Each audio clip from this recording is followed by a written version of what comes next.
Okay. So memory is essentially the process.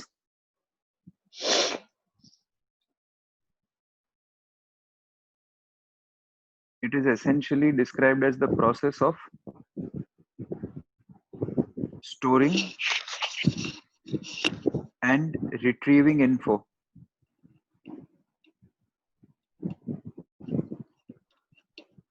at will. Okay. So memory is one of the most interesting topics that you'll learn and you'll implement in your daily life, specifically because you're coming close to an exam. Um, so the way we essentially divide memory, there are various divisions and various different types of memories. So the first concept that I really want you to learn is the concept of working memory.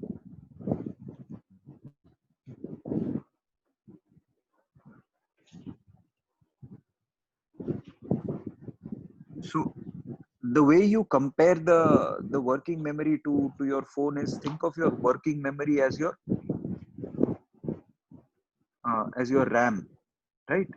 So it is the current number of things that is there in your mind right now, and that can only be a certain number of things, right? If you try to recall the criteria of schizophrenia and depression and alcohol all at the same time, you won't be able to recall them together at the same time.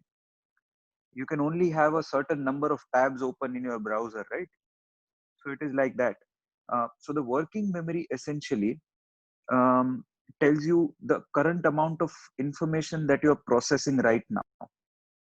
And on an average, this is 7 ± 2 items that you can process at a particular amount of time. This is a very rough and abstract concept, but 7 ± 2 items that you can consider or manipulate at a particular amount of time. And so working memory essentially has its neuroanatomical basis centered around the dorsolateral prefrontal cortex, around the sensory system, and then around the basal ganglia.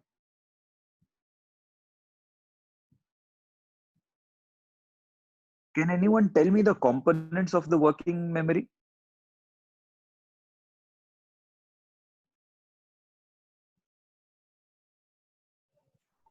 Okay, so this is a really interesting concept.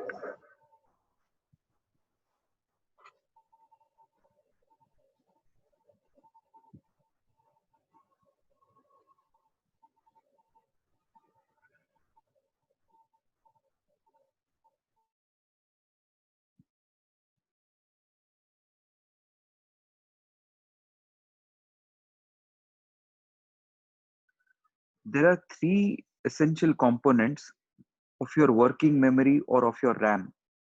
And the way you utilize them is going to make sure that how much attention or how much actively you are processing the information that you have.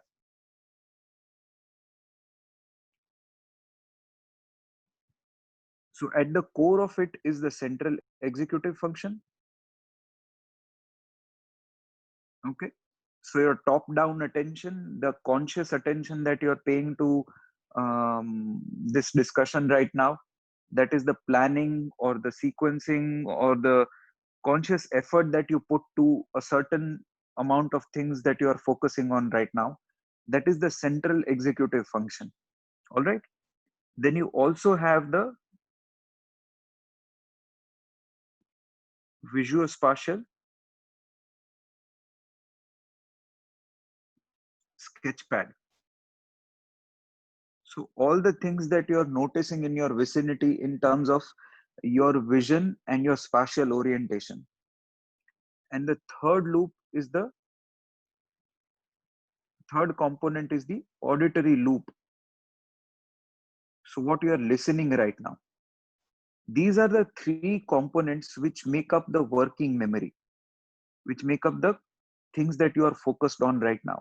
So if you ever want to focus on something more and more, try to involve all these three components. If you just involve your visuospatial sketchpad, if you just keep on seeing the visual aspect of it and rereading it, then your entire working memory won't be involved. But if you're reading something loudly while at the same time making handwritten notes, and at the same time you are seeing what is being presented to you and consciously paying attention, then you are using your central executive, you're using your visual spatial sketchpad, and you're using your auditory loop. Does that make sense so far? Yes, sir. Yes. Okay. So this is the concept of working memory. Okay. And the way that working memory right from here is converted into long term memory is that it goes into the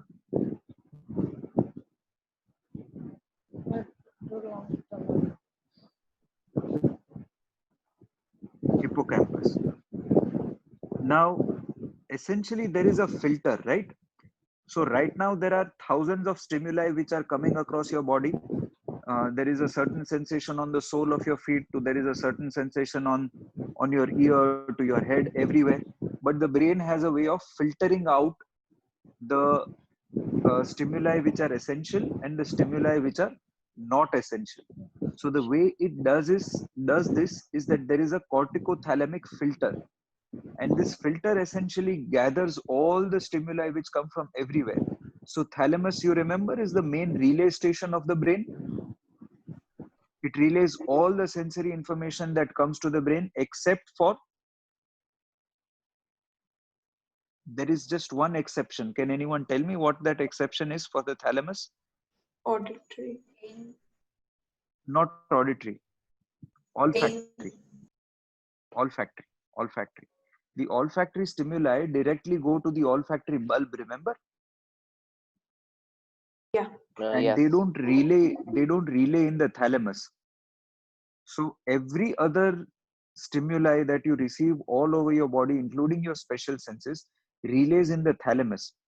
And that's when the thalamus uses your working memory to filter out the things that are important and the things that are not important. All right. And there is also a very major role to play for the amygdala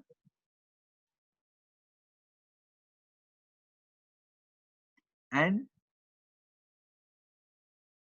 the anterior cingulate cortex in this entire process. Because the amygdala and anterior cingulate cortex, so I'll tell you that with a very basic example.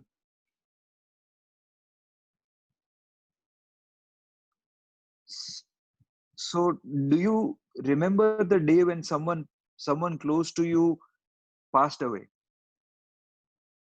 or you heard a very good news, or you heard a very bad news? You will specifically remember those days very well, or those moments very well. But you won't really remember if I tell you that, remember what were you doing the day before this, or what were you doing the day after this. You won't really be able to recall those moments. The reason being that the amygdala and the anterior cingulate cortex associate your memories with certain emotions. They pair your memories with emotions.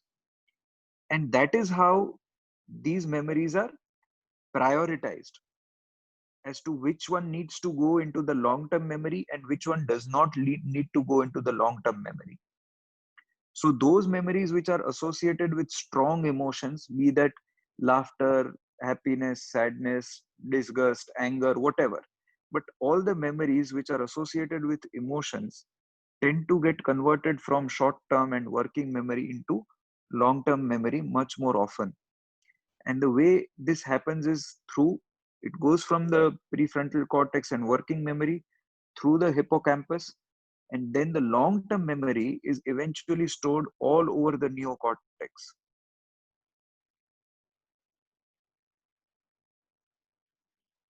Okay. Now, the reason why in Alzheimer's dementia you have problems with the short term memory, but you don't have problems with the long term memory, is because in Alzheimer's there is a atrophy of your hippocampus. So the process of converting short-term memories into long-term memories, essentially the recorder of the tape has been damaged. But the things which have previously been recorded, which are spread all over your neocortex, they are still remaining there. And that's why those memories will stay intact.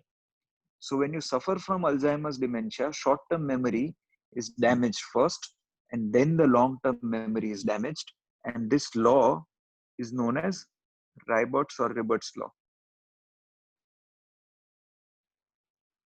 I was asked this question in paper A.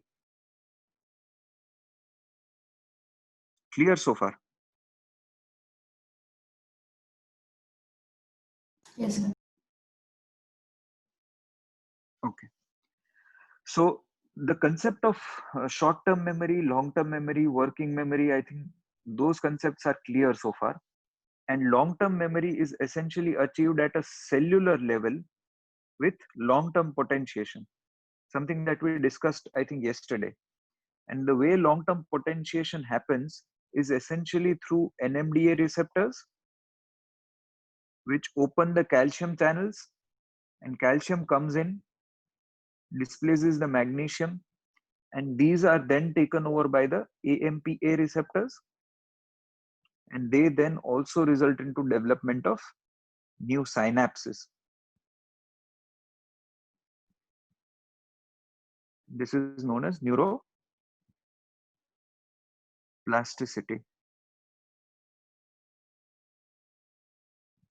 So you keep developing new synapses, your networks keep on growing. So that's how this memory is consolidated and converted from a short-term memory into long-term memory.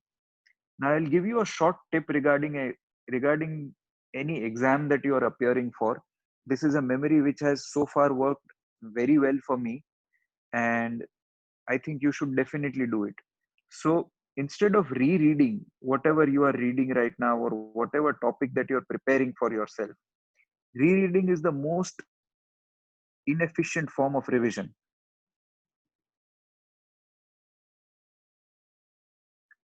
If you just keep on reading your notes again and again, that is the most inefficient form of revision. If you look at a lot of scientific research and papers on memory, you will realize that the most efficient method of memorizing anything is active recall. And what active recall essentially is retesting yourself again and again. So when you're making these notes for the first time, when you're discussing a topic for the first time, it's all right to make these notes. But once you've made these, the next step in your process of memorizing anything is formatting questions. So what I would do is when I've learned memory for the first time, it's all right. I've written these notes down. But when I'm reading it for the second time, just write down a couple of questions for yourself. What is long-term memory? What is short-term memory? What is the cellular basis of memory? What are the components of the working memory? And once you've answered these questions to the best of your knowledge, only then open up your notes and see the answers. So you're actively trying to recall, and that leads to the maximum number of formation of synapses and long-term potentiation. I'm just trying to make this topic a little bit more interesting and application worthy. Okay, with me so far? Yes, sir. All right. So we learned short-term memory, long-term memory, working memory,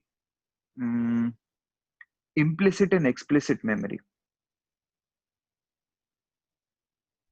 Can anyone tell me what these differences are?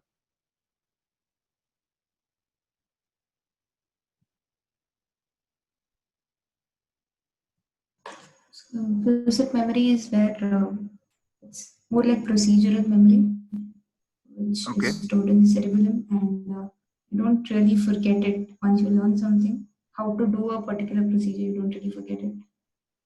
Give me an example. Time usually is riding a cycle. Okay.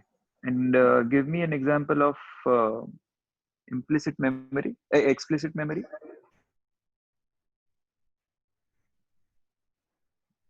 Semantic memory.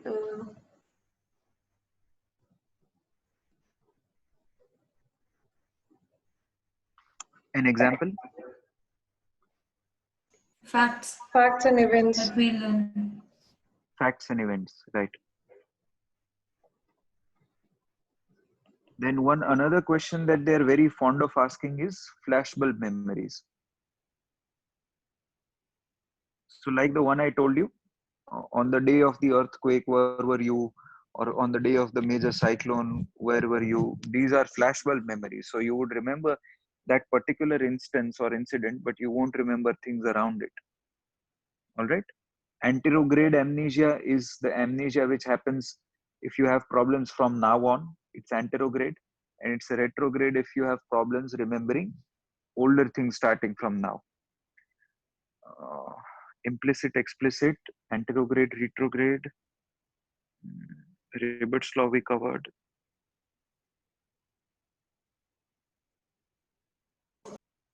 Autobiographical. Yeah, autobiographical memory I think is self-explanatory.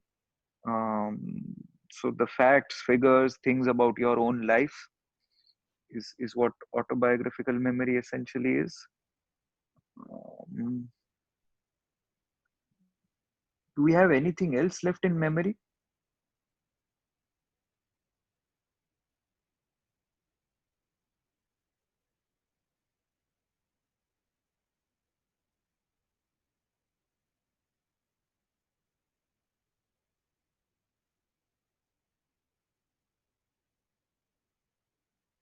Yeah, so they do tend to ask this, I think. What are the common techniques for making sure, or what are the common fallacies as far as memory is concerned? So one is priming, or primacy and recency. So if I tell you that you might have noticed that a lot of times what happens is you are not able to recall a certain entire essay. But if someone just tells you the first word or the first concept regarding the essay, then you will be able to recall the rest of it. So if someone gives you the priming factor or the first factor, then you'll be able to recall it. Okay, so Akanksha, are you able to hear me? Yes, sir. So I want you to remember the word apple, all right? Yeah. And tell me a word that starts from A. Axe. Sorry? Axe. Okay, all right. So usually you tend to get the answer apple because it is a recent stimulus that you have given to that person. So it did not work in this case, of course. But what happens is that things that you've encountered recently, you tend to remember more. So this is another fallacy or another just fact about memory, that primacy, recency, the mnemonics. Okay. Chunking. So instead of remembering um,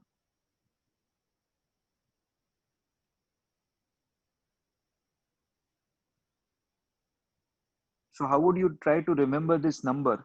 Instead of remembering the whole number, you can just put a couple of arrows here, and you can say that 9, 1, 2, 3, 5, 6, 7, and 910 or 910, right? So you are essentially chunking or dividing the information into small parts, and then you're remembering them and putting it together as a whole. So this is called chunking. So these are essentially some potential MCQs that they may ask, that if this is if ABC is given and it's this is this, then what kind of a fallacy or what kind of a memory technique is this? And they will want you to know if this is priming or recency or chunking, etc. I think that's about it as far as memory is concerned. Does anyone have any doubts or any other things that you wish to discuss regarding memory? Suggested or suggestible memories as described in psychology, will they also come under this fallacies part? Give me an example of what you're saying. Uh, Example being like something might not have actually happened the way the person remembers, but because somebody is steering the conversation that way, so the person tends to create. Uh, So there are two yeah. things, two things I think in this. What you're trying to say is, are you trying to say delusional memories? No, so not delusional as such, like from repressed memories. If somebody is trying to recall, Right. suggestibility might steer it the other way around. So that's what I'm asking. So that is then falsification of memory, right? So you're saying that it did not actually happen, but Yeah. he's shaping his past or shaping his past memories in such a way so as to make it convenient for him to say this current story. Yeah. So I think that then would be falsification, right? These are essentially techniques or fallacies which are just facts about memory. Okay. Hmm. Makes sense. Yes, sir. Okay. Any other things that anyone wants to discuss, ask, talk, anything about memory? That's not about memory. Sure. So this was about today afternoon class, sir, where we talked about somatic pathways, I mean pain pathways, and you did mention that there were even serotonin receptors, which Yeah. uh, which is why we use SSRIs. Um, right, sir. So, so first thing I wanted to ask was like serotonin in the spinal cord, or whichever segment that we're talking about. Does it? I mean, does it? Is it? How do I put it right? Does it activate? Is it a depolarization or is it a hyperpolarization, sir? So the reason why we use serotonin-nergic drugs in somatic symptoms, if you remember, is the central hypersensitization theory. Right, sir. Right. So the sensitivity towards the essentially the threshold rises, right, for the action potential for the pain sensation to happen. So, Now, uh, yeah. serotonin as such, if you say that serotonin as such is going to like increased amount of serotonin in the synapse is going to lead to reduction of the pain sensation. Yes, sir. So that was the main doubt. It was like, see, in somatization syndrome or somatic, whatever disorder as such, there would be a decrease in the amount of neurotransmitter, which would lead to increase in the number of receptors in the synapse. So, ideally speaking, if we use an SSRI, shouldn't there be more pain?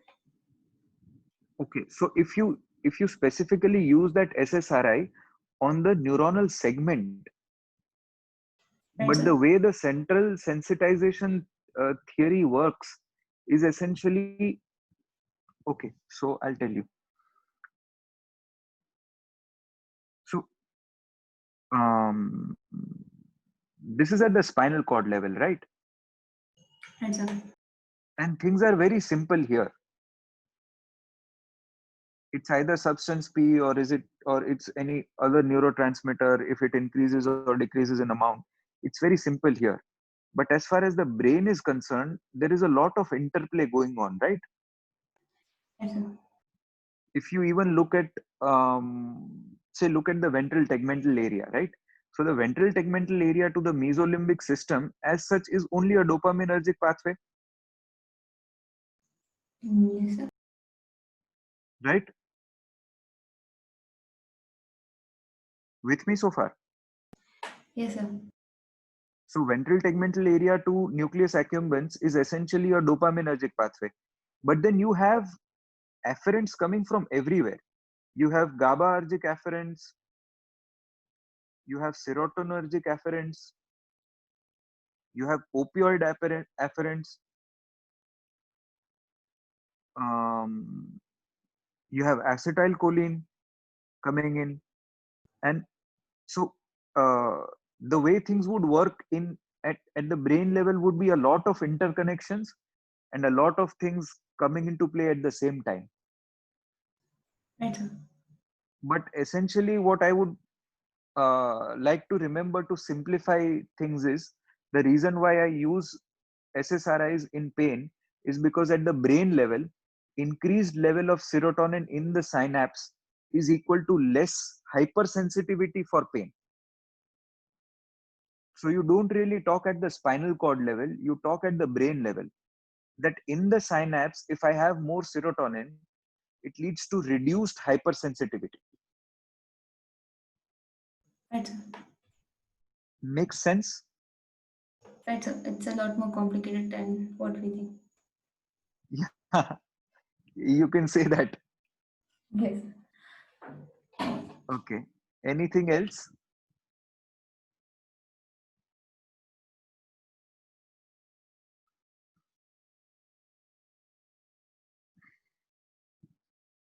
Any other queries, doubts, comments, anything? Amazing class, sir.